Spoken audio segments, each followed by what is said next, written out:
totally wiped out. I don't know, T cells and B cells and D cells, and I didn't have any of them. You know, they very, I remember the doctor looked at me in the eye and says, you know, you're a hell of a chance to have another cancer someday. And again, that's really what you want to hear 3 months after you just had cancer. But I'm 4 years out, 4.5 years out, and I've rebuilt my system by nutrition in a lot of ways. And when I say that, you know, it goes back to the story. I used to date a hippie girl in college at the University of North Carolina. And this is 1972, right? 1972, and we, you know, when you're a young, horny guy, you know, she would take me to those health food stores, health food cafes in Chapel Hill, North Carolina. And you know, that food wasn't good, but I liked her enough that I would go there about once a week. Now, I flash back, and I said to myself, if I would have married her, I don't think I would have gotten cancer. That's the true story. Cancer does weird things up there. What I'm trying to say is so much, I believe that the American Cancer Society says that 30% of all cancers are preventable, basically by what you put in your body, how you eat, how you put things in your body. 30%. That's the American Cancer Society. And I think they're lying. Because I think it's more than that. I think it's more than that. And now, there's also, when you go through cancer, there is not one person that talks to you about having a tough mental state. There's not one doctor. You know, I have a doctor friend, I'll tell you about this, this made me angry. Last night, I was with him last night after the game. And he just did his 10-year review. All doctors, you have to, every 10 years, you got to take a test. They say, you know what you're doing again? And he said he just did his test. And there was one question on it about nutrition. My son is 28 years old. He has a very good friend. He lives in Phoenix, Arizona. He's a doctor. He's in an internship. He knows zero compared to nutrition, what I know about nutrition. And this has got to change. It's common sense. It's got to change. Massage. We have $10 million players. And when they sprain their ankle, if they want to take sugar pills or go to hyperbolic chamber, whatever that word is, we're putting Kenneth Fried in one of those now too, I want you to know. If they want acupuncture, if they want massage, we will do anything in the world to make them think they're getting better. Because the mind helps you cure your body. And I don't understand why we don't believe this, but I'm going to tell you, I had great doctors. I love my doctors at Swedish Hospital. They did a fantastic job with me. I think they did everything in their power. But they did not mix in common sense. Common sense.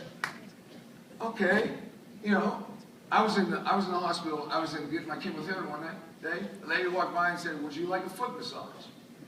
You know, I'm on drugs. I'm depressed. I'm draining my mouth out of mucus every 5 minutes. I said, "Sure, I'll take a foot massage." And that was one of the best days of my treatment because I relaxed. You know, the other thing that I have grown to believe in, and I've read a lot on this stuff, because I believe the mind controls our health a little bit more than doctors think it does. And so how we make our mind relaxed, how we make our mind less stressful, how we make our mind mindful about life, I think it's a good thing. You know, I think there have been 3 things that have been proven that relax stress. One is meditation. Now, I don't know if I could go to a Buddhist hangout out tomorrow in past meditation. But I swear to you, I read a 5 to 10 page meditation almost every day. And I try to relax for 15 to 25 to 30 minutes a day. Now, I don't get down with my legs crossed and do all this stuff. I don't burn incense yet, but I'm thinking about it. But it has been proven if you slow down and become a little more into a meditative or prayerful or spiritual state, it will help you a hell of a lot more than some of the other things we try to do to relax, like drinking 9 beers or 10 beers. I have 3 or 4 of those now. The second thing that's proven to make you relax is gardening. Now, I'm not a gardener. But I can see why that would make you relax. I'm not going to go down. My knees don't bend. I'm not digging any holes to grow any plants. And the third thing is, and I really believe in this, and probably the reason I'm here, is giving back to your community and giving back to society. And I think so much of what we do, I know all of us have our headaches. Kenneth Freed and Gallo not playing on Saturday is a major headache. I'd be a lot cockier tonight if they were both playing. But we all have our headaches, but most of us, if we can slow down and think, we have a damn good life. If we're in this building today, we have a damn good life. And just being thankful and coming here and helping the Chanda Plan, I think, is a tremendous, tremendous part of the part. Let me give you a little advice. For a lot of my years, I'm 60, how old am I? 61? 61. I don't feel 61, and I don't act 61. But over a lot of years, I used to be invited to the White House. I used to write big checks for presidential elections. I always wanted to kind of be on the national scene. I wanted to be kind of known nationally. And I thought the best way to help our country was to worry about who's leading the President of the United States, the Senators of the United States, and House of Representatives. I've hung out with a lot of them. I hope none of them are in the building today. Maybe they are. Maybe I should have a talk with them. But I found out, and I really believe this, that if we're going to have a powerful impact in our life, is that you got to take care of the community that you live in. Take care of the city and country, maybe state that you live in.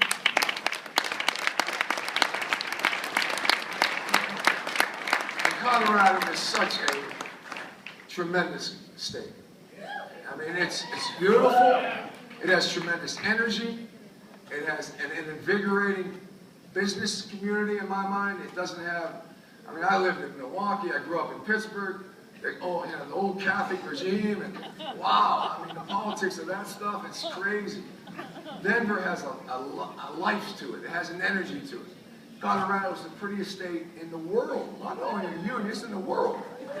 There's nobody there. And I hope my foundation, the Chanda Foundation, and a lot of more powerful partners, and there's a lot of good organizations in this city.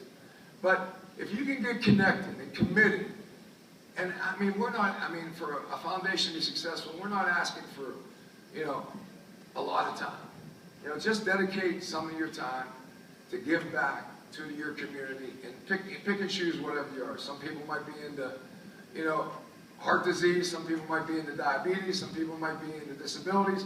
Some people might be into cancer. But take care of the community you live in, because I think that's how you give back. I think take care of the people around you, and touch people, and mentor people, and help people that you can touch and help along the way. And that can mean taking a kid out to lunch. That can be taking lunch over to a friend's whose husband is having cancer treatments, or just taking him to the treatment one day. It's amazing how you can help people. And what is